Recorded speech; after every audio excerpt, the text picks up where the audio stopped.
과거 없는 사람은 없다고 하잖아요. 그게 어떤 내용이든 간에 사람들은 각자의 과거를 안고 살아가죠. 그렇다면 만약에 여러분들의 가까운 지인들 중에 어느 날 놀라운 과거를 알게 되었다면 여러분들은 어떻게 반응하시겠어요?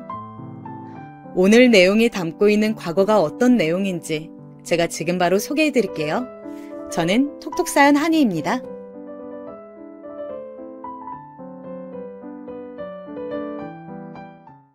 안녕하세요. 저는 서울의 끝자락에 거주하고 있는 중년의 여성이에요. 남편과 서로를 쏙 빼닮은 아이 2명 낳고서 내 식구가 오순도순 살아가고 있네요. 저만 하루에 한 편씩 톡톡 사연을 틀어놓는 습관을 지닌 것은 아니겠죠? 분명 저처럼 매일 틀어놓는 분들이 계실 거라고 생각해요. 저 같은 경우에는 늦은 저녁에 사연 한 편을 재생시켜놓고 이어폰을 한쪽 귀에만 끼우는 게 고유 습관이랍니다. 별별 내용들을 다 접해본 것 같은데 만약 지금 제가 적으려던 사연이 소개된다면 그 별별 내용이라는 반열에 들어가게 되지 않을까 싶어요. 저는 남편이랑 2년 가까이 연애를 한 끝에 결혼을 했는데 사귈 당시에 굉장히 뜨거운 사랑을 한 건 아니었어요. 남편이 이런 제 의견을 듣는다면 서운해할지도 모르겠으나 사실이 그랬던 것을요. 어떤 귀여운 여성분이 인터넷에 적어놓은 글을 보니까 결혼은 가장 사랑하는 사람과 하는 것이 아니라 결혼이 적기일 때 내 옆에 있는 사람과 하게 되는 것이라는 내용이 있더라고요. 저는 이것에 굉장히 공감이 갔어요. 남편을 미치게 사랑한 건 분명 아니었고 운명 같은 끌림도 없었지만 결혼하기에 마땅한 시기이자 상황이었고 그때 마침 저랑 만나고 있었던 남자가 남편이라서 결혼을 한 느낌이었죠. 솔직히 터놓고 말을 해보자면 남편도 그랬을 거예요.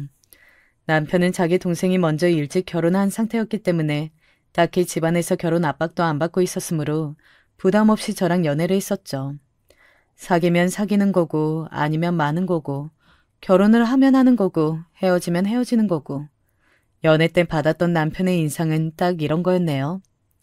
비약을 하자면 오는 사람 안 맞고 가는 사람 안 잡는 느낌이었다고나 할까요? 그런데 제가 이런 멋대가리 없는 남자랑 왜 결혼을 했는가 하면 말씀드렸다시피 결혼을 이제 할 만한 시기인데 라는 생각이 들 때였고 친정에서 너 노처녀로 늙어 죽을 거냐고 저를 귀찮게 하는 바람에 남편과 결혼을 다짐했었던 거죠. 인간적인 끌림은 우습게도 남편이 멋대가리 없는 남자라서 거기에 홀렸었답니다. 유머 감각도 부족하고 패션 센스는 더 부족하고 딱히 능력이 좋지도 않고 그런데요, 자기 여자만 딱 볼 줄 아는 외골수였어요. 저에게 열렬히 구애한 적도 없었고 만약 제가 떠난다고 하면 절대 안 잡을 것 같은 인간이었지만 요컨대 사귀는 동안에는 바람의 비읍자도 염두에 안 둘 위인이었다는 거죠. 그리고 제가 담배 연기 싫어한다고 정색하면서 말을 했었는데 제 말 한마디에 담배를 딱 끊었어요. 그러니까 제가 에라이 모르겠다 싶어서 그냥 남편이랑 결혼해버렸던 거였죠. 서로 누가 더 잘났고 못났고 그런 게 없어서 결혼할 때는 편했네요. 남편에게는 형제가 하나뿐이에요. 나이 터울이 큰 남동생이 있죠. 제가 남편이랑 연애할 때 이미 그 동생은 기혼 상태였으니 제가 서방님이라고 칭하는 게 맞아서 그렇게 적을게요. 저는 서방님께서 왜 어리다고 할 수 있는 나이에 결혼을 하셨는지 궁금했었어요. 남자가 그렇게 이른 결혼을 하는 경우는 거의 없으니까요. 그런데 상대의 여자 쪽은 어린 나이가 아니었기 때문에 결혼을 했다고 하더군요. 동서되는 사람이 저랑 동갑이었네요. 그나마 제가 3개월 먼저 태어났으니 다행이라고 해야 할까요? 동갑이니 친구처럼 지낼 생각도 있었지만 동서 쪽에서 먼저 선을 긋더니 자기는 저한테 존댓말을 하겠다고 선포를 하더군요. 아무튼 결혼하고 나서 제가 서방님이랑 접점이 있을지언정 동서하고는 거의 교류할 일이 없었어요. 왜냐하면 일단 거주지가 서로 좀 멀었거든요. 저랑 남편은 늘 맞벌이하는 부부였으니 외적으로 시간적 여유를 내기가 쉽지도 않았고요. 남편이 재미없는 스타일이라고 했는데 그건 서방님도 비슷했어요. 형제끼리 그런 면모가 닮았더군요. 둘이 같이 있으면 딱히 대화도 안 해요. 차라리 제가 중간에 끼어줘야 남편이든 서방님이든 입을 열고 말을 합니다. 그런데도 형제의 우애는 나쁘지 않더라고요. 남편이 장남이다 보니까 시부모님께서 아무래도 남편한테 의지를 많이 하세요. 그래서 남편은 저랑 결혼하기 전부터 사회생활하면서 돈을 버는 족족 시부모님께 용돈을 드리고 다 책임져 가면서 살아왔고요. 서방님은 이런 자기 형의 수고를 아시기 때문인지 저희 집에 종종 혼자 들러주셔서 과일 사놓고 가시고 애들 장난감 선물 보내주시고 그렇게 자잘한 걸 정말 잘 챙겨주셨네요. 저희 집은 딸만 둘인데 서방님과 동서는 첫째 딸, 둘째 아들 이렇게 뒀어요. 첫째는 서방님을 닮아서 약간 근엄한 인상인데요. 둘째가 동서랑 판박이에요. 누가 봐도 엄마와 아들로 보여요. 그런데 동서가 얼굴이 좀 예쁘장하고 이목구비가 시원한 편이거든요. 그래서 둘째가 잘생겼습니다. 동서가 이 둘째 아들을 얼마나 싸고 도는지 몰라요. 오죽하면 시부모님께서도 한 수 접어주시고 혀를 내두르실 정도였죠. 나는 우리 손자도 예쁘지만 우리 손녀도 만만치 않게 예쁘다.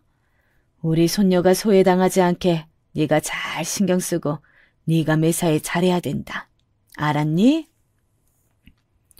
시어머니께서 동서한테 이렇게 말씀하실 정도면 안 봐도 비디오죠. 그런데 동서도 변명거리가 있었죠. 동서가 둘째를 편애하니까 자연스럽게 서방님은 첫째에게 애정을 쏟으셨거든요. 아들은 험하게 키워도 된다고 하시면서 서방님께서는 첫째 딸에게만 너그러운 사랑을 보여주셨답니다. 그런 모습을 보며 저는 저희 딸들에게 골고루 똑같이 사랑을 베풀 수 있었으니 저에게 큰 도움이 되었을지도 모르겠네요. 저는 애들 키우고 교육하는 것에 호들갑 한 번 안 떨고 조용했던 것 같아요. 성격 자체가 그래요. 약간 무감각하고 무던한 편이죠. 애들 어렸을 때 제 친정엄마랑 동생이 육아를 도와줘서 저는 마음 놓고 일을 다닐 수 있었고요. 감사하고 행복한 부분인데 이걸 두고 동서는 안쓰럽다고 했습니다. 저는 형님을 보면요. 오리가 생각나요. 형님은 혹시 오리가 어떻게 헤엄치시는지 아세요? 응? 아니, 모르겠는데? 그런데 오리는 다리가 짧으니까. 아휴, 나 다리 짧다고 놀리려는 건 아니겠지? 그럴 리가요. 수면 위에서는 볼 수 없는 애처로운 오리의 발길질이 떠오른다는 말씀 드리고 싶었을 뿐이에요. 겉으로 보기에는 오리가 유유자적 헤엄치면서 이동하는 것 같지만 사실은 다리를 미친 듯이 움직이고 있는 거거든요. 아, 내가 안 보이는 데서 노력하면서 산다고? 나 정도로 노력하고 사는 사람은 널렸지 뭐. 그래도 띄워주니까 좋다. 고마워, 동서. 널렸다뇨? 절대 안 널렸어요. 저만 봐도 그래요. 저는 형님과 같은 노력은 안 하잖아요. 구질구질하고 안쓰럽고. 어쩜 그렇게 매일을 사실 수 있는지 놀라워요. 기껏 대출 끌어당겨서 18평짜리에 살고 있는데 애들은 하루가 다르게 커가고 형님은 안정적인 직장을 다니시는 대신에 월급은 쥐꼬리만 하고 그거 누구 코에 붙여요? 아주버님은 돈을 꽤 버시는 대신에 그게 매달 그렇다는 보장도 없고 언제 잘리실지도 모르고 불안해서 일은 어떻게 다니실까? 아, 정말 저는 형님을 볼 때마다 말로 설명할 수 없는 애잔함이 속에서 올라온답니다. 작게 혀를 찌릿 차기까지 하면서 저한테 그런 말 하는데 진짜 어떻게 반응해야 할지 모르겠더라고요. 제가 내향적이라고 한다면 동서는 외향적이었는데 꼭 그런 걸로 가르지 않더라도 동서는 저보다 확연히 기가 셌어요. 제가 너무 안쓰럽다면서 눈썹을 축 내리고 있었지만 인매는 어쩐지 실룩거리는 모양새였죠. 몇 번 동서랑 그런 식으로 마찰 아닌 마찰을 빚고 나니까 제 쪽에서 동서를 피하게 되더라고요. 그랬더니 어느 날은 동서가 저한테 이랬어요. 사는 세계가 다르면 원래 가까워질 수 없는 법이죠. 같은 물에서 노는 사람끼리 지내는 게 맞는 것 같아요. 자기랑 제가 다르단 얘기였어요. 동서가 부잣집 딸이라도 됐냐고요? 그런 것까진 아니었죠. 오히려 집안의 기반만 본다면 차라리 제 친정이 좀 더 낫지 않나 싶을 정도였고요. 그런데 동서의 동생들이 동서한테 되게 잘하는 모양이었답니다. 동생이 2명 있는데 둘 다 그렇게 동서한테 잘한다고 들었어요. 매달 용돈도 보내주고 애들 선물도 주기적으로 보내온다고 서방님을 통해서 들었기 때문에 확실한 정보였죠. 그리고 결혼 당시에 서방님은 나이가 나이다 보니까 벌어놓은 돈이 없었고 시부모님께서 자금을 다 대주셨는데 동서는 자기 힘으로 거의 돈을 댔다고 하더군요. 솔직히 대단하잖아요. 그러니까 동서가 매사에 콧대 높게 으스댈 수 있었던 것이죠. 도대체 뭘 하면서 돈을 모았던 것일까 궁금해서 서방님께 여쭤봤더니 동서가 본격적으로 직장을 다닌 건 아니었고 그냥 아르바이트 같은 거라면서 여러 군데를 전전했었다네요. 그런데도 돈을 그 정도로 모았던 거래요. 놀랄 노짜였죠. 하여간에 동서란 인물이 범상치 않다고 생각이 되었어요. 1대1로 붙으면 저만 피 터지는 조합이었기 때문에 되도록 같은 날에 시댁으로 방문하는 일은 없도록 제가 피하고자 했었네요. 시부모님께서 워낙 손주들을 예뻐하시기 때문에 저나 동서나 시댁에는 종종 잘 가는 편이었답니다. 시댁에 가면 저는 우선 청소할 것부터 찾아서 청소하고 식사 때 맞춰서 밥 준비하고 그런 식으로 움직이거든요. 그런데 동서는 텔레비전 앞에 앉아 있거나 작은 방에 들어가서 코까지 골며 자는 게 다반사였어요. 시부모님께서도 기가 막혀 하셨지만 동서는 애들을 데리고 여기에 온 것만으로도 나는 큰 할 일 한 거다 라는 입장을 고수하였답니다. 그래도 서방님이 함께 계실 때는 코 골면서 자진 않았어요. 주말 같은 때 서방님도 시댁에 들리시곤 했는데요. 제 남편은 업무 특성상 토요일에도 바빠서 시댁에 들르기란 쉽지 않았죠. 그런데 어느 날 제가 동서의 입에서 너무 황당한 내용을 듣고 말았어요. 결국은 택배 일을 하시는구나. 나는 예상했지. 나는 아주버님께서 택배 일이나 하시게 될 줄 알았지. 역시 사람의 수준을 따라서 직업도 따라가는구나. 휴대폰을 하면서 흥얼거리는 혼잣말이었지만 뻔히 옆에 제가 있는데 그런 말 하는 건 혼잣말이라고 치부할 순 없잖아요. 게다가 제 남편 이야기였어요. 너무 어이가 없어서 지금 무슨 말 한 거냐고 물어봤죠. 그랬더니 동서가 깜짝 놀라는 표정을 과장스럽게 짓더니 들으셨어요? 그게 들리셨어요? 아니, 저는 아주버님께서 지난달부터 택배 일을 하셨다길래 부디 적성에 잘 맞으시기를 바란다는 뜻으로 그렇게 중얼거린 거예요. 뻔뻔스러운 말을 하더라고요. 그래서 제가 남편이 택배회사에서 일을 하게 된 걸 저는 하나도 못난 거라고 생각하지 않고 있으며 어렵고 힘든 일 하는 것 같아서 걱정되는 마음만 있다고 말해줬어요. 그러니까 함부로 다른 사람이 하는 일을 재단하지 말라고도 했고요.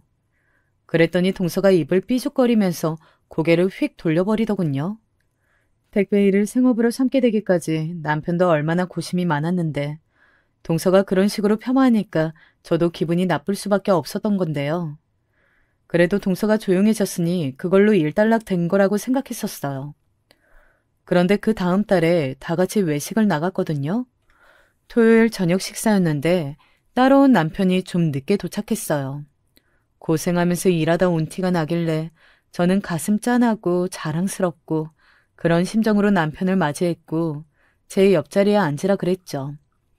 서방님이 남편한테 택배일 안 힘드냐, 요즘 어떠냐 이런 걸 물어보셔서 형제끼리 그런 대화를 한참 나눴어요. 동서는 둘째 아들이 밥도 제대로 안 먹고 휴대폰으로 자꾸 게임만 하고 있으니까 속상해서 어쩔 줄 몰라 하는 게 보이더군요.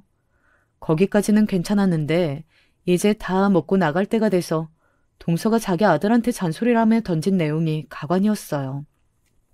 너 자꾸 게임만 하고 공부 열심히 안 하면 큰아빠처럼 되는 거야. 택배 상자나 나르는 하급 인생 살고 싶어서 그래? 저는 사실 그때 제대로 못 들었었는데 남편이 그걸 딱 정확히 들었다고 하더군요. 어쩐지 식당을 나서는데 남편의 표정이 너무 어두웠어요. 시댁으로 일단 다 같이 들어가는 분위기였는데 갑자기 남편이 동서한테 얘기 좀 하자고 하더군요. 분위기가 딱 이상한 걸 감지한 서방님이 무슨 일이냐고 물어보시고 시부모님께서도 어리둥절해 하시고 동서는 코웃음을 치더니 몸을 휙 돌려서 먼저 시댁 안으로 발길을 돌렸죠. 어른들 일에 관심 없는 애들은 다들 휴대폰만 보고 있길래 제가 저희 큰애한테 카드를 쥐어주면서 넷이 다 같이 바로 앞에 있는 카페에 가서 음료 시켜 먹고 놀라고 보냈습니다. 애들 다 빠지고 어른들만 시댁으로 올라갔고요. 동서랑 남편이 살벌한 표정으로 작은 방에 들어가길래 저랑 서방님이 놀란 시선을 교환하면서 방문 앞으로 가봤죠. 귀를 기울였더니 동서의 격양된 목소리가 들리더군요. 아, 왜요? 제가 못한 말 한 건 아니잖아요. 정확히 짚어줘야 애들이 경각심을 가진다니까요? 그렇다고 어떻게 나라 하급 인생이라느니 그렇게 표현할 수가 있어? 자식 교육에도 그게 안 좋은 거 아니야? 참나. 택배 상자나 열심히 나르세요. 남의 자식 교육에 참견하지 마시고. 뭐라고? 내가 다 듣고도 못 들은 척 참고 살아서 그랬던 건지 여태까지 나를 우습게 알고 깔보면서 조용히 했던 거 사실 다 알고 있었어. 나를 응원한답시고 말을 하면서도 은근하게 나를 비웃어 왔었잖아. 그래도 나 아무 내색 안 했다. 그런데도 왜 사람을 이 지경으로 비참하게 낙인을 찍어버리려고 해? 나는 하루하루를 누구보다 열심히 사는 사람이야. 그거에 자부심 하나는 가지고 있어. 그러니까 나한테 이렇다 저렇다 하지 말고 본인이나 잘해. 자부심이요? 뭔 자부심? 이러시니까 제가 정신 차리고 잘 사시라고 냉철한 조언을 드릴 수밖에 없었던 거예요. 솔직해요. 중소기업이라고 하기에도 민망한 소기업 회사 전전하시고 일용직 뛰시고 그러다가 택배 일 하시는 거 너무 초라한 행적이라고 생각하지 않으세요? 저한테 당당하게 따지실 입장은 아닌 것 같아요. 따질 입장이 아니라고? 하, 글쎄, 청량리 588 출신이 할 소리는 아닌 것 같은데? 나한테 그런 말 들어놓기 전에 본인의 과거부터 돌아봐야지 않겠어? 청량리 588 잊은 거야? 남편의 외침과 동시에 방문이 열렸어요. 제가 열었는지 서방님이 열었는지 정확히 알지도 못하네요. 분명한 건 그 문을 열고자 한 생각이 동시에 일어났던 거겠죠. 남편의 깜짝 놀란 얼굴에는 아차하는 기색이 어려 있었고 경악에 가득 찬 동서는 양손으로 입을 틀어막은 모습이었어요. 지금 이게 다 무슨 소리야? 청량리 588이라고? 잠깐만. 지금 머릿속에서 정리가 안 되는데. 서방님이 중얼거리셨는데 제 심정과 동일했네요. 갑자기 이게 뭔 일인가 싶었어요. 그런데 그때 무심코 뒤를 돌아봤던 제가 짧은 비명을 질렀습니다. 시부모님 두 분께서 바로 저희 뒤에 서 계셨던 거예요. 아까부터 무슨 소란인가 싶었는데 믿어지지 않는 이야기를 들어버린 것 같구나. 넋이 나간 채로 시어머니께서 말씀하셨고 머리가 어지러우신지 눈을 질끈 감으시는 모습에 시아버지랑 제가 얼른 부축해드렸어요. 안방에 시어머니를 눕혀드리는 사이 작은 방 쪽에서는 설전이 오가는 소리가 들려왔죠. 서방님의 격양된 소리가 들려올 때 제가 안방을 나섰는데 그때 마침 동서가 작은 방에서 급하게 나오면서 현관으로 향했습니다. 손이 덜덜 떨리는 게 보이더군요. 다리에 힘이 풀렸는지 신발을 신고 현관문을 열자마자 동서가 한번 주저앉았어요. 그리고 비틀거리며 일어나더니 그대로 가버렸고요. 손으로 얼굴을 덮은 채 연신 한숨만 내쉬는 남편에게 다름 아닌 해답이 들려있음을 이제 가족들이 다 알고 있었습니다. 시부모님께서도 대체 정확한 속사정이 뭐냐면서 남편을 강하게 채근하셨고요. 결국 남편이 다 털어놓게 되었어요. 제가 서울 토박이가 아니라서 그런 건지 아니면 여자라서 그런 건지 청량리 588 이게 뭔지 정확히 알고 있지 못했어요. 다만 직감적으로 그런 거구나 라는 느낌이 왔던 것이죠. 청량리, 천호동, 미아리, 영등포 이런 곳들이 꽤 오랫동안 음지에서 욕망의 명맥을 유지해왔다는 사실은 조금만 생각을 더듬어 봐도 짚어지긴 하더군요. 가만 보니까 저도 예전에 한번 영등포에서 길을 잘못 드는 바람에 그 광경을 본 적이 있었어요. 어둑한 밤이면 홍등이 밝혀져 있었던 영등포의 그 거리를 말이죠. 아무리 도심 안에 그런 곳들이 존재하고 있다는 걸 인지하고 있다고 해도 그게 생판 남의 일이고 다른 세상의 이야기라고 이렇게만 생각을 하면서 살아왔는데 동서가 그런 동네 중에서 청량리에 몸을 담았던 사람이라니. 세상에, 이게 대체 어떻게 된 일인 걸까? 머나먼 이야기라고만 생각했었던 그런 동네와 연관된 사람이 설마 저랑 한 집안 식구로 있었을 줄은 꿈에도 몰랐네요. 도대체 동서의 과거가 뭐였는지, 게다가 남편은 그걸 어떻게 알고 있었는지, 나중에 들은 내용을 토대로 꾸려보자면 과거의 전말은 이러하였어요. 동서는 20살 나이에 돈을 벌기 위해서 고향을 떠나 서울로 상경했어요. 참고로 동서는 고향이 충청남도이고 시골 동네였다고 합니다. 무작정 꿈을 안고 서울에 도착했지만 현실은 너무나도 냉정했죠. 돈을 많이 벌 일자리는커녕 몸 하나 누이고 잘 곳조차 구하기 어려웠으니까요. 그런데다가 동서에게 서울 상경을 권유하며 달콤한 말들을 건넸던 지인들이 막상 서울에서 마주치자 낯빛이 바뀌었던 거예요. 동서는 심지어 그 지인들에게 사기를 당하고 돈도 갈취당했다고 하더군요. 크게 낙심한 동서가 주저앉아 있을 때 누가 제안을 건네왔다고 합니다. 돈을 벌고 싶다면 그에 맞는 좋은 일자리가 있는데 관심 있으면 연결해 해주겠다는 내용이었대요. 좌절하고 있었던 동서는 홀린 듯이 그 제안을 덥석 받아버렸고 어떤 동네로 먼저 흘러들어가서 지내다가 시간이 조금 흐른 뒤에 거처를 청량리로 옮겼었다고 합니다. 일명 청량리 588로 불리는 그 구역으로 말이에요. 동서는 자기 위로 언니가 하나, 아래로 남동생이 둘이 있는 사남매 집안인데요.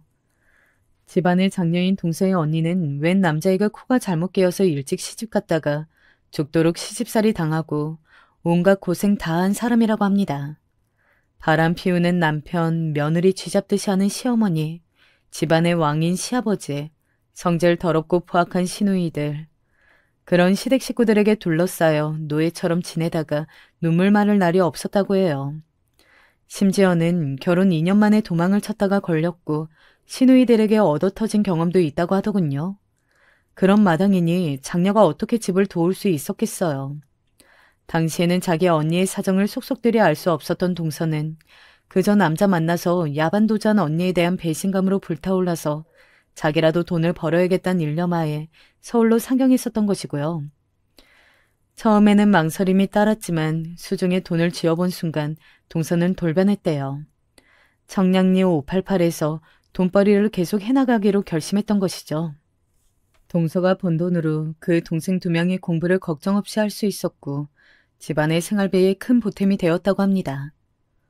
동서의 뒷바라지로 그 동생들이 착실하게 대학까지 갔고 직장에 잘 들어가고 그러게 되면서 나름의 성공을 거둔 거였죠. 그래서 그 동생들이 동서한테 고마운 마음을 가지고 잘했던 거예요. 어쩐지 누나한테 잘하는 남동생이라는 게 신기하고 왠지 생소하다는 인상을 받았었는데 그런 내막이 있었던 겁니다. 그리고 그 동생들은 자기 작은 누나가 무슨 일을 해서 돈을 벌었었는지 자세히 알지 못한다고 했어요. 세월이 흐른 지금까지도 말이죠. 동서의 친동생들도 모르는 그 비밀을 제 남편이 어떻게 알았는가 하면 여기에 엄청난 우연이 등장합니다. 동서가 서방님과 연애를 하던 시절이었대요. 두 사람은 연애 기간이 길지 않았는데 그럼에도 서방님이 자기 여자친구라고 동서를 남편한테 인사시켜주고 셋이서 밥도 2번 먹고 그랬기 때문에 남편은 동서를 잘 알고 있었죠. 어느 날 남편이 복잡한 포장마차 거리에서 공장 사람들과 몇 명하고 술잔을 기울이고 있었는데 작업반장이라는 분이 갑자기 자리에서 일어나더니 어떤 여자한테 가서 아는 척을 하며 인사를 하더래요.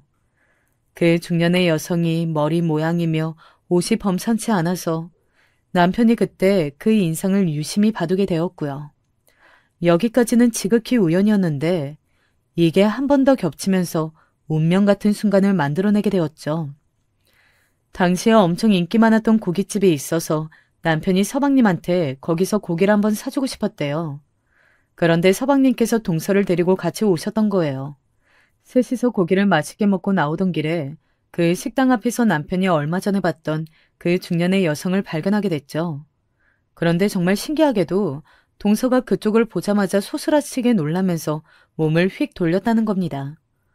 못 볼 꼴이라도 봤다는 것처럼 동서는 표정이 완전히 경악에 질려 있었대요.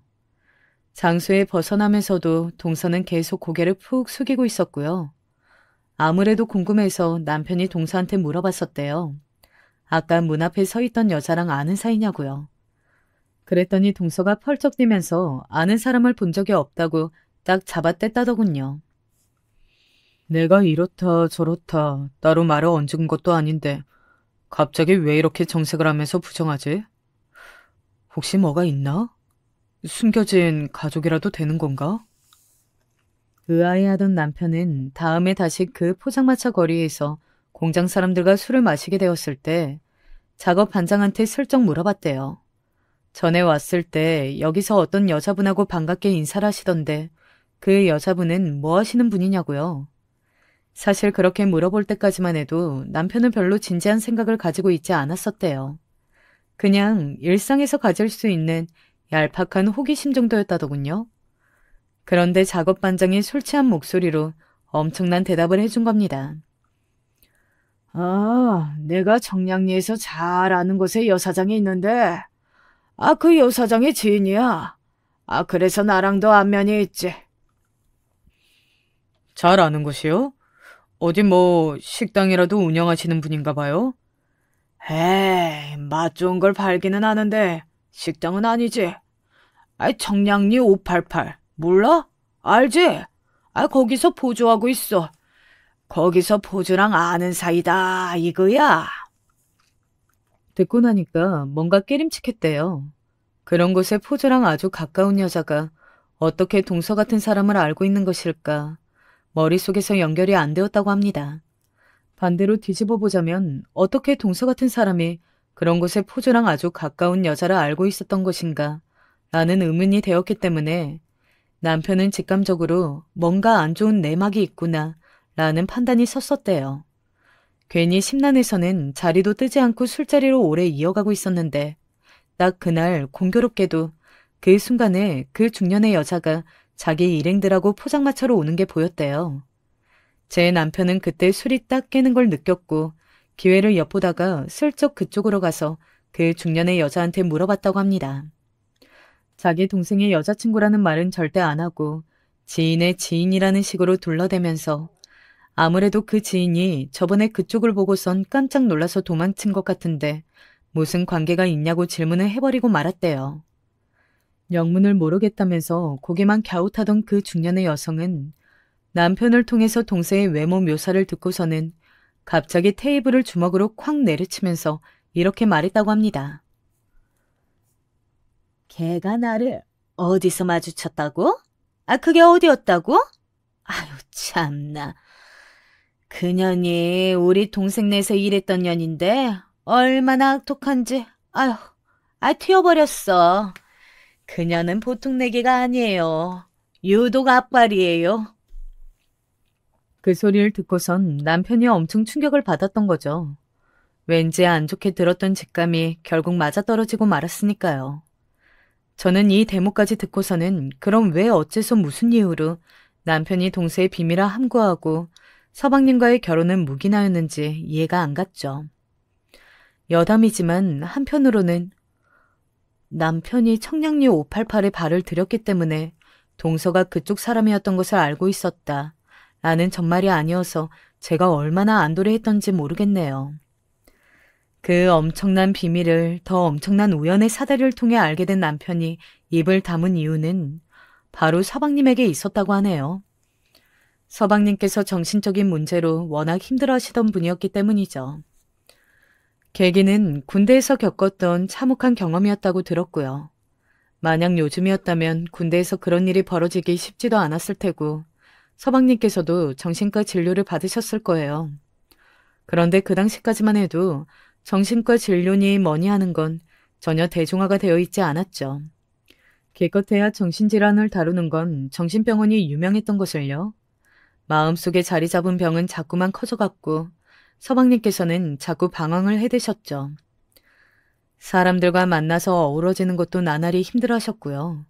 시댁 식구들은 물론이고 서방님의 친구들까지 다들 걱정으로 난리도 아니었다더군요. 저러다가 사람 하나 잘못되는 거 아니냐는 말까지 나왔었대요. 그런 서방님의 일상이 나타난 게 바로 동서였던 거예요. 아무리 비집고 들어가지 못한 서방님의 상처, 그 틈에 들어간 존재가 동서였다고 합니다. 처음에는 누나 동생으로 지냈다고 하는데 당연히 남녀 관계에서 이성적인 감정이 생길 수 있었던 것이죠. 특히 서방님께서 동서한테 무척 의지를 하셨대요. 동서는 남동생이 2명이나 있는 사람이었고 그래서 남동생을 어르고 달래듯 서방님의 마음을 부드럽게 만들었나 봐요. 게다가 청량리 588 출신이었으니 손님 비위를 맞추고 취향을 파악하고 이런 것들에서 아주 전문적이다 보니까 서방님의 상태를 알아보고 그에 맞추는 게 어렵지 않았을 테죠. 사람을, 특히 남자를 어떻게 다뤄야 하는지 동서는 너무나도 잘 알고 있었어요. 서방님께서는 동서를 만나며 다시 이전의 모습을 되찾으셨기 때문에 남편이 이것으로 마음이 캥겼던 것이었죠. 고민하던 남편이 서방님한테 슬쩍 화두를 던져봤었대요. 정말 만약에 말이야. 네가 사랑하는 여자한테 도저히 용납할 수 없는 치부가 존재한다고 하면 너는 어떻게 할래? 그래도 그 여자를 계속 만날 수 있겠냐? 남편의 가정을 듣고 서방님은 살짝 고민하시는 듯 하더니 이내 이렇게 대답하셨다고 하네요. 내가 사랑하는 여자가 만약에 사람을 죽인 적이 있다고 해도 나는 계속 만날 것 같아. 그 대답을 듣고서는 남편이 결단을 내렸던 거라고 하네요. 입을 다물기로 말이에요. 집안의 평화 그리고 남동생의 행복을 위해서라도 비밀을 밝히지 않기로 하였죠. 특히나 시부모님께서는 서방님의 방황 때문에 무척 소갈이라 하셨었다고 하니까요. 서방님이 점차 본래의 모습으로 돌아오는 것에 시부모님께서 엄청나게 좋아하셨대요. 동서 쪽이 나이가 많든 말든 그런 거에 개의치 않고 그래서 결혼도 허락하신 거였고요. 서방님께서는 특별히 뛰어난 영역은 없지만 사람 자체가 되게 진중한 느낌이고 인상부터가 어디에 한눈 안 팔게 생기셨어요. 동서는 청량리 588에서 있었던 동안에 묘하게도 남자 불신 같은 게 좀 생겼었대요. 남자들이란 여자친구가 있어도 이런 데로 오고 아내가 있어도 이런 데로 오는구나 하는 이런 생각이 자꾸만 동서의 머릿속에 있었던 것이죠. 그런데 청량리 588을 벗어나자마자 만난 서방님이란 인연에 동서의 눈이 번쩍 떠졌던 거예요. 첫 만남에 이 사람은 다른 남자들이랑 다르구나 하는 걸 느꼈다고 하네요. 서방님의 내면에 깃든 상처가 깊어 보이길래 그걸 또 보듬어주고 싶은 마음을 품다 보니까 모성애 같은 게 생겨서 점점 서방님한테 애틋해졌대요. 남동생이 2명 있어서 그런지 서방님을 보면 꼭 돌봐줘야 할 대상처럼 느껴지기도 했다고 해요. 청량리 588을 통해 알게 된 건너 지인들이 자기의 허영심만 채우려고 돈과 간판을 쫓아 남자를 물었다가 패가망신한 일화들을 동서는 알고 있었기 때문에 그들의 말로를 답습하지 않으려면 서방님처럼 사고방식이 건전한 남자랑 결혼하는 게 해답이라고 판단했었대요. 동서의 표현에 따르자면 자기 딴에는 무력 내려놓고선 아무 욕심 없이 선택한 게 서방님이었다는 것이죠. 그런데 남편이 자기의 비밀을 알고 있었다는 것을 동서는 결코 몰랐을까요? 놀랍게도 동서는 남편이 자기의 비밀을 알고 있던 것을 짐작했던 순간이 있었다고 합니다. 그건 바로 서방님과 동서의 결혼식 때였는데요. 동서가 자기는 부를 하객이 거의 없어서 죄다 부모님 인맥이라는 식으로 멋쩍게 말을 했었대요. 거기에 대고 남편이 별 생각 없이 자기도 공장 일을 안 좋게 그만두는 바람에 딱히 결혼식에 놀러 오라고 할 사람이 없다면서 말을 한 거죠. 그러자 동서가 웃으면서 이렇게 말했었대요. 그러지 말고 연락 한 번씩 돌려보세요. 저는 공장분들이 오셔도 전혀 상관없어요. 가감없이 말을 해보자면 그렇게 질이 좋은 양반들이 아니라서 청량리 588이니 뭐니 이런 얘기들도 하시는 양반들이라. 남편이 조금 난감해하면서 무심코 그런 대답을 해버렸는데 그때 동서의 표정이 확 변하더랍니다. 그때 봤던 동서의 표정은 말로 설명이 안 된다고 남편이 그러더군요. 무거운 친분기 감돌았고 동서가 남편에게 무슨 말을 하려는 것처럼 입술만 한참 달싹거리더니 끝내 말을 안 했다고 합니다. 짐작하기로는 아마 뭘 알고 계세요? 라는 질문을 동서는 남편에게 해보고 싶었던 게 아니었을까요? 인간은 망각의 동물이자 동시에 적응의 동물이라고 하던가요. 그의 표현을 뒷받침하듯 동서는 결혼 직후까지는 남편이 여실히 느낄 정도로 뭔가 태도를 항상 조심조심하며 지냈지만 시간이 점차 흐르면서 바뀌어 갔어요. 특히 아이를 갖더니 출산 이후로 그렇게 되었죠. 이제 더 이상 무서울 거 없고 꺼려질 거 없다는 생각이 들어서 그랬을 겁니다. 하지만 그보다 더 세월이 흘러서 자기의 비밀이 까발려질 줄은 상상도 못했겠죠. 서방님께서는 극심한 충격을 받으셨고요. 시부모님께서는 뒤로 넘어가셨어요. 원래 시아버지께서 건강이 좀 안 좋으신 편이었는데 쓰러지신 쪽은 시어머니셨네요. 화를 내셨다가 손으로 가슴을 치시며 우셨다가 한탄을 하시더니 결국 실신하셔서 구급차 타고 응급실에 실려가셨어요. 우리 애들만은 이런 사실을 알면 안 되는데 자기 엄마가 그런 과거를 지닌 사람이라는 걸 절대로 알아서는 안 될 텐데. 서방님께서는 그 와중에도 자식 걱정을 하셨고 눈물이 잔뜩 고인 눈으로 멍하니 어딘가를 바라보시면서 깊은 한숨을 내쉬셨어요. 저도 옆에서 착잡한 마음으로 있었네요. 당연하죠. 애들은 절대 몰라야만 해요. 저희 중에서 아무도 입 놀릴 사람은 없으니까 어른들이 입단속 잘하고 티 안 내면서 살면 애들은 계속 모를 수 있어요. 그렇게 말씀해 주시니 힘이 되네요. 고마워요, 형수님. 지금 제 심정을 어떻게 표현해야 할지 모르겠습니다. 지독한 배신감, 끔찍한 충격, 절망, 이런 것들로 미쳐버릴 것만 같은데 당장이라도 그 사람 멱살 잡고 흔들면서 저주를 퍼붓고 싶은데 지난 세월 부부로 살아온 건 허상이 아니었으니까. 부부로 살며 아이들을 낳고 살아온 세월을 부정할 수는 없으니까 더욱 미칠 것 같아요. 서방님의 입장에선 그럴 수밖에 없었겠죠. 이럴 수도 저럴 수도 없는 심정이요. 동서의 비밀을 터뜨리고 만 것에 남편은 후회한다고 저한테 그랬어요. 죽을 때까지 그냥 계속 안고 갔으면 됐을 비밀이었는데 자기가 이성을 잃어버리는 바람에 말을 해버렸다고. 스스로를 통제하지 못하는 거 보니까 자기도 이제 다 늙은 모양이라면서 씁쓸하게 자책했죠.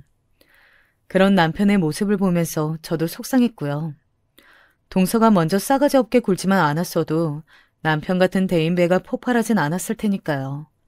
그래서 저는 서방님께는 조금 죄송하게도 남편을 원망하지 말아달라고 그랬어요. 잘 살고 있던 부부의 평화를 깨트린 범인으로 남편을 지목하고선 속으로 원망 중이거든 그렇게 하지 말라고 그랬네요. 동서의 비밀에 충격받고 힘들어하시는 서방님은 정말 안 되어 보였으나 저도 어쨌든 제 남편이 우선인 사람이라서 남편을 비호해버렸습니다. 제가 단호한 어조로 말씀드렸더니 서방님께서는 조용히 고개만 끄덕이셨고요. 서방님의 기운 어린 그 모습이 눈에 아른거려서 저도 왠지 죄책감 같은 게 드는 바람에 힘들어서 혼났네요. 이런저런 생각을 다 하고 나니까 앞으로 동서는 어떻게 되는 것인가 하는 궁금증이 들었어요. 먼저 움직인 건 예상 외로 동서였답니다. 시어머니께서 계속 입맛이 없고 속이 불편하다고 하셔서 제가 죽 써드리려고 시댁에 마침 가 있던 때였어요. 그러던 때 동서가 시댁에 온 거예요. 아버님, 어머님, 불미스러운 일로 노하시게 만들어서 제가 죄송합니다. 드릴 말씀이 있어서 찾아왔어요. 수척한 얼굴로 시댁에 찾아온 동서는 이내 저를 발견하고선 흠칫했죠. 저는 애써 모른 척하는 모양새로 고개를 돌려주었고요. 동서는 위아래로 검은색 옷을 빼입고 온 상태였는데 시부모님 앞에서 무릎을 꿇었습니다. 저의 부끄러운 과거 이야기 어떤 거였는지 전부 다 말씀드릴 수 있습니다. 누가 그딴 거 듣고 싶다고 하든 어디 상갓집이라도 왔냐? 우리 보고 지금 빨리 뒤져버리라고 그런 꼴로 찾아온 게야. 동서의 조심스러운 목소리를 시아버지께서 확 잘라버리셨어요. 원래 그런 식으로 말씀하시는 분이 결코 아닌데 무척 화가 나 계셨죠. 서방님도 그렇지만 제 남편도 정말 우직한 사람이거든요. 이런 형제의 기질이 어디에서 왔겠어요. 아들들이 자기 아버지를 보고 그렇게 닮은 것이지요. 시아버지께서는 젊으실 적부터 서울에서 살아오셨다고 하니 청량리 588이든 다른 곳이든 그런 동네의 풍문을 남자로서 아셨을 거예요. 옛날 남자 어르신들은 특히나 그럴 수밖에 없다는 생각도 들고요. 그런데 시아버지께서는 그런 문화를 딱 질색하시는 부류였던 것입니다. 시어머니의 증언에 따르자면 옛날부터 술자리에서라도 저급한 농담이 오가면 바로 자리를 박차고 일어나셨던 분이 시아버지셨대요. 대쪽 같은 성향이시죠. 세상이 많이 변했음에도 불구하고 시아버지께서는 늘 물러남은 사악한 것이며 남녀는 유별하다고 보시는 분이라 아무튼 그런 분의 시각에서 보시기에 동서의 과거가 얼마나 기가 막히셨을지 감히 짐작도 안 되더군요. 시아버지께서는 손에 잡히는 리모컨을 세게 집어던지며 분통을 터뜨리셨고 무섭게 화를 쏟아내셨어요. 동서는 고개를 숙인 채로 흐느끼기 시작했고요. 시어머니께서는 가만히 시아버지의 분노를 듣고 계시다가 한숨을 내쉬면서 조용히 이 말씀만 하셨습니다. 애초에 이런 상황이 만들어지면 안 되는 거였는데. 동서가 두 손을 모아서 싹싹 빌기 시작한 건 바로 그때부터였네요. 아버님, 어머님, 저는요, 애들 없이는 못 살아요. 저 좀 살려주세요. 엉엉 울면서 빌더라고요. 알고 보니까 그 전날에 서방님께서 동서한테 우리가 어떻게 계속 부부로 살겠냐는 식으로 말씀을 하셨다더군요. 이혼을 하게 된다면 당연히 서방님께서 애들을 데려가려고 하실 테니 그 모습을 볼 수 없다면서 동서가 오열한 거예요. 애들하고 살고 싶습니다. 제발 도와주세요. 제가 앞으로 두 분께 정말 잘할게요. 정말 성심성의껏 진심을 다할게요. 혹시 제가 보이는 게 싫다고 하신다면 눈에 띄지 않고 조용히 살겠습니다. 애들하고만 계속 같이 살 수 있도록 제발 도와주신다면 은혜 잊지 않고 열심히 살게요. 동서가 울면서 말을 이어갔고 시부모님께서는 시끄러우니까 이제 그만하라고 하셨어요. 시어머니께서 두통이 일어난다며 손으로 머리 잡고 괴로워하시길래 멀찍이서 지켜보던 제가 얼른 다가가서 동서를 잡아 일으켰어요. 계속 동서가 앞에 있으면 시어머니께서 또 쓰러지시거나 아니면 동서가 시어머니 손에 작살나거나 양자택일이 될 것 같았거든요. 시댁 밖으로 나오고 나서야 동서는 우는 걸 멈추고 소매로 눈물 자국을 벅벅 닦았어요. 제가 그 모습을 지켜보면서 물었죠. 제 남편을 원망하고 있냐고요. 그랬더니 표정 관리를 못하더군요. 원망하고 있는 모양이었습니다. 우리 그이가 동서의 과거를 폭로하기는 했어. 그건 맞아. 그런데 애초에 동서한테 그건 과거가 없었다면 됐을 일이기도 해. 괜히 애먼 사람한테 원망의 화살 돌리면서 저주 퍼붓지 마. 자기 무덤 스스로 판 건 동서 본인이잖아. 택배 일이든 뭐든 닥치는 대로 다 하면서 열심히 사는 사람 깎아내리고 조롱했지. 그건 모독이었어. 그렇게 하지만 않았어도 동서는 더 오래오래 과거의 비밀을 지킬 수 있었을 텐데 나는 솔직히 말해서 자업자득이라고 생각해. 제가 차분히 말했더니 동서가 입술만 깨물 뿐 아무 반론도 못하더군요. 그러더니 제가 없을 때 남편한테 따로 찾아가서 동서가 사과를 했어요. 경우 없이 굴어서 죄송했다고 반성하고 있다면서 남편한테 허리를 숙이며 사죄 인사를 했다고 하네요. 그 모습에 마음 약해진 남편은 집에 와서 한숨이나 푹푹 내쉬고 있고 가만히 뒀다간 서방님께 연락해서 동서를 용서해주고 앞으로 잘 살아보라면서 그런 조언을 건넬 것 같길래 제가 미리 선수쳐서 아무것도 하지 말라고 그랬습니다. 어떤 결론이 나든 그건 서방님께서 생각하고 판단 내리실 문제인데 다른 사람이 끼어들어서 이래라 저래라 말을 얻는다면 서방님께선 진짜 자기 마음이 가고 싶은 대로 행동을 못하실 수도 있으니까요. 마치 폭풍 전야처럼 느껴지는 조용한 며칠이 흘러갔어요. 그리고 1차 결론이 지어졌죠. 서방님과 동서는 별거에 들어갔습니다. 사실상 집에서 동서만 빠져나온 모양새였네요. 애들한테는 부부 사이에 약간의 이견이 생겨서 따로 지내게 되었다는 식으로만 설명했다고 서방님께서 말씀을 주시더군요. 마음 같아서는 그런 과거를 숨기고 거짓말을 덮고 저를 기만해 온 것을 도저히 용서도 용납도 할 수 없어서 당장 이혼해버리고 싶지만 그러기에는 생각이 너무 많이 복잡하네요. 딱 한 가지 생각으로 결론이 지어지질 않아요. 특히 애들도 있으니까 애들 생각도 해줘야죠. 당장 이혼할 수도 없고 그렇다고 아무렇지 않게 같이 살기는 또 어려워서 일단 따로 지내보게 되었습니다. 이런 결정을 내린 것에 형수님께서는 답답해 하시겠지만 지금 현재로선 이게 저의 최선인 것 같아요. 답답하다뇨. 전혀 아니에요. 원하시는 대로 하는 게 해답이잖아요. 이건 다른 누군가가 왈가왈부할 수 있는 영역이 아니라고 생각해요.